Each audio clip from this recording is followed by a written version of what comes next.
Hey, what's up YouTube? Houston here. For those of you just finding my YouTube channel, welcome. Please remember to hit that subscribe button, that bell, and give me a like. I really appreciate it. For those of you that's been following me and supporting me, salute. And for my favorite patrons, always double salute. Now, today's video, we're talking about the Gemini credit card. Okay, now this is the credit card a lot of people have been trying to get access to because it gives away cryptocurrency as rewards, right? But before we jump into that, what I wanted to do is bring it to your attention about what happened with US Bank and the fraudulent accounts. Okay, some of you all may not know this, but I talk about US Bank a lot, especially with business funding and stuff. But on the personal side, they did something really shady to a lot of customers. And here's what happened.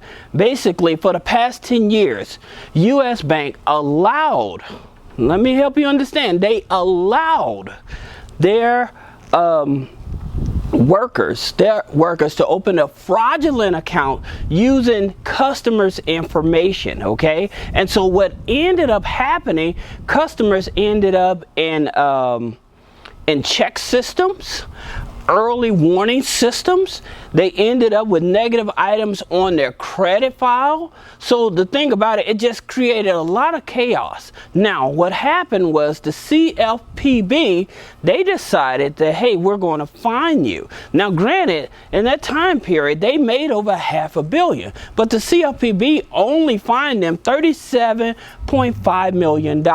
Okay, now they also have to reimburse anybody that was affected by this here. They have to reimburse all their fees and everything. Now, here's the thing about it. If you was one of those ones that were a US Bank member and they had taken advantage of your information and created fraudulent account and caused harm to you, you need to go to the CFPB website. That's C like Charlie, F like Frank, P like Paul, B like boy website.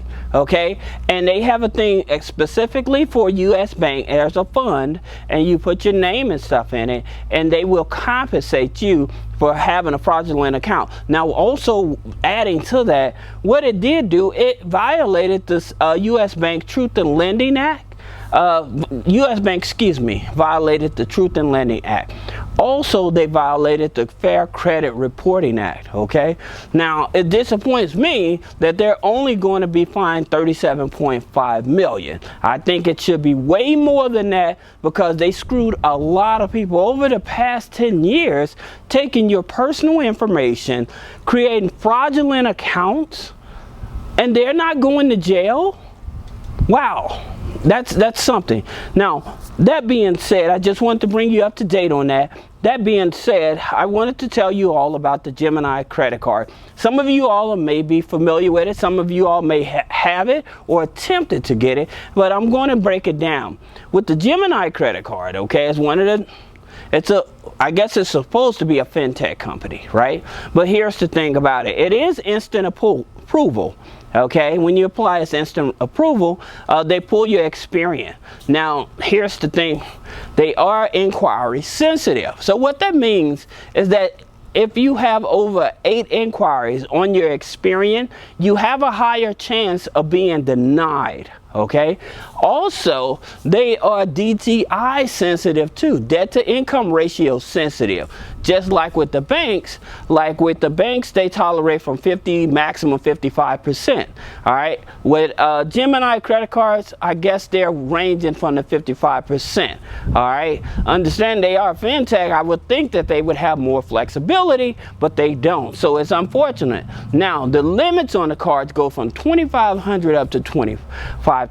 Okay, now here's the interesting thing. The reason I talked about the inquiry sensitive and the debt to income ratio, because people with a 700 plus credit score was being denied. Okay, now the average credit score is a 690, but people with 700 plus was being denied. Now, again, it may have been because their debt to income ratio may have been too high and they had too many hard inquiries on the file. Okay, so if you want to check the card out, I would suggest you check it out or whatever. But now you have more data points to understand. Even if you have a great credit score, and I keep telling people this, a great credit score does not mean anything if you have too many inquiries and you have a high debt to income ratio. Okay, if you have any questions about business credit, personal credit funding, then click the link in the description. If you don't know the difference between your FICO score for your FICO 8 and your FICO 9, also in the description of this video, I'm going to put a link for that as well. So this is Houston with Three-Way Funding. I just wanted to update you all, and I'll see you in the next video. Salute.